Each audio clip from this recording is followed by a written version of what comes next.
I was first approached by Michael Gracey saying, hey, maybe we'll do a film, tell me your story. I was extremely excited and knew and completely understood what a gift this might be for my life.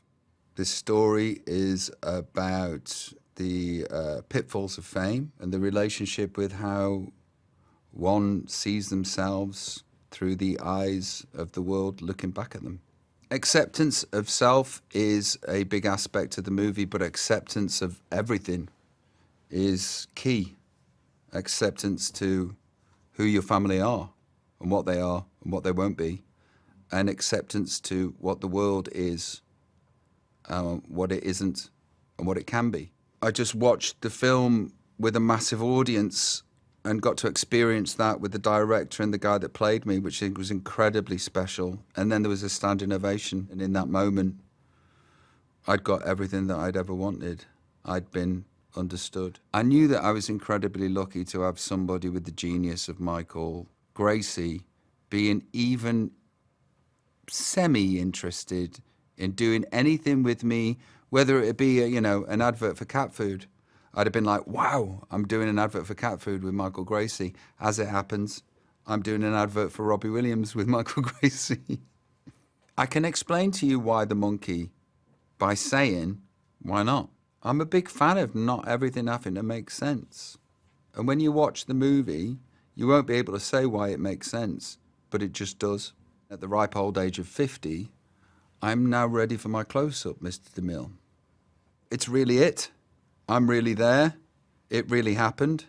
And that's what you're getting. Better Man, for me, is a story about love.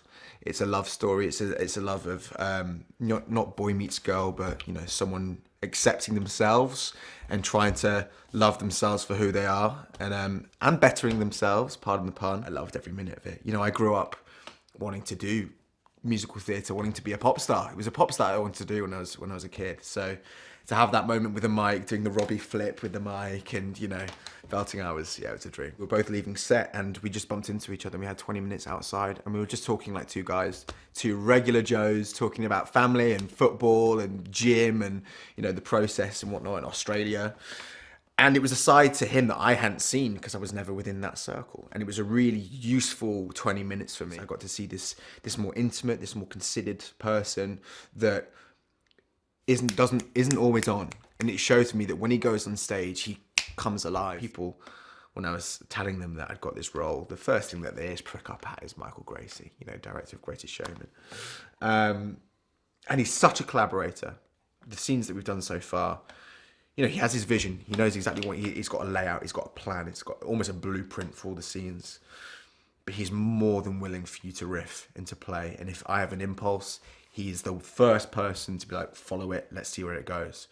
And we've had some really magical moments from that. But to have someone who cares so much about a project only makes you and everyone else want to care about it more as well. I think the audience is really going to enjoy a performance in this. We're going to see a much more fragile side to Alison that we haven't seen in a long, long time. We know for Gavin Stacey for a big comedy role, whereas this is much more delicate. It's much more about the heart, I think, and I think it's going to really blow people away what she's doing. It shows how big a thing this movie is, because Steve's been working for 30, 40 years and he said he's never done anything like this, and so it was kind of refreshing and really comforting for me to hear someone with his esteem, someone with his experience to say how I was feeling. And we've had some great moments together. He breaks your heart and pisses you off at the same time with his character. He's found such variation within that role that he's kind of the guy that you love to hate to love. You're still rooting for, even though he's made some terrible decisions, and that can only be a credit to the layers that he's found within his performance. I was doing some scenes with Kate, and I went over to watch the panel afterwards just to watch her close up, and she just brings such human emotion to her scenes. Nothing looks performed. Nothing looks put on. Everything looks so just considered and heartfelt. And yeah, she's Kate Mulvaney, and I hold her in the highest regards. I think people that don't know his music are going to be introduced to a whole new star for them.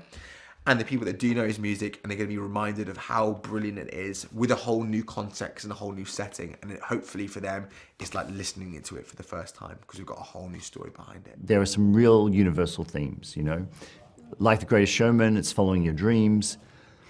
It's also like, you know, being able to look at yourself in the mirror and love what you see, you know, being able to accept the person you are. And so in that way, there were some real parallels. And I also love the power of, you know, those sort of stories where Elton John, Freddie Mercury, they're musical geniuses. Rob was a kid from Stoke-on-Trent who is not a musical genius, but he has whatever that is. And that took him from Stoke-on-Trent to the entire world.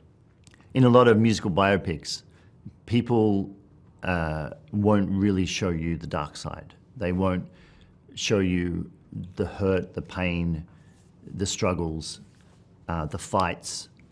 And Rob has been unbelievably generous in saying, this is me, this is who I am, the good with the bad. And I think that makes for a really powerful story because you don't feel like you're getting the watered down version of this narrative. There's a real energy to the film because you're watching someone have this extraordinary rise to fame. And it's not just once, but it's twice. It's with Take That initially, then he sort of hits rock bottom after he leaves Take That. And despite everything that everyone told him, he did it again. And in a way, he did it even more. As a solo artist, he was even bigger. And so to watch someone shoot for the stars twice is incredibly exhilarating. It's exhilarating storytelling, it's exhilarating visually. There's a real excitement that you're watching someone doing the impossible. The thing that I was really drawn to is the father-son aspect of it. I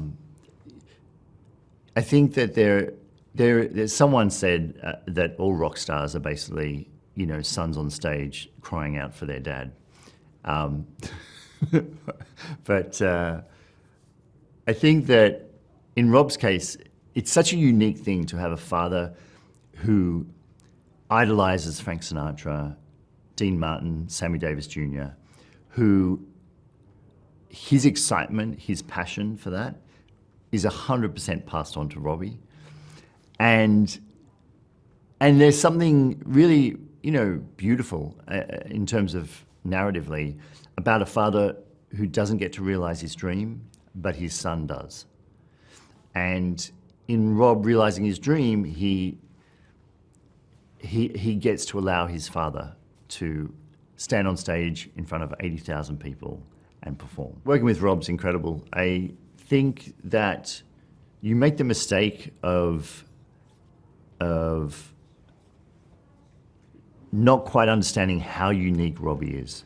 And the more I worked with him and the more that we would try and nail certain performances of his and find that combination of wit and charisma and showmanship, the more admiration I have for him as a human, as a performer.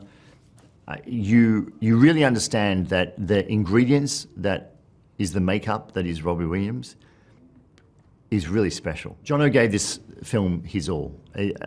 His commitment to portraying Robbie in a truthful, in a exciting, in a energized way was so impressive, and it blew me away. I was so impressed with the deep study he did of what makes Robbie Robbie, but also the relentless nature of take after take after take after take. He would just give it 150%. One of the joys we got was shooting the concerts for real. So there is something about being in a room with all of those people having a shared experience of watching Rob in concert, which is why this film works at the cinema, because it is a shared experience. You want to go along, you want to see those spectacles up on the big screen, you want to see that emotion, that roller coaster, and you want it to be a shared experience.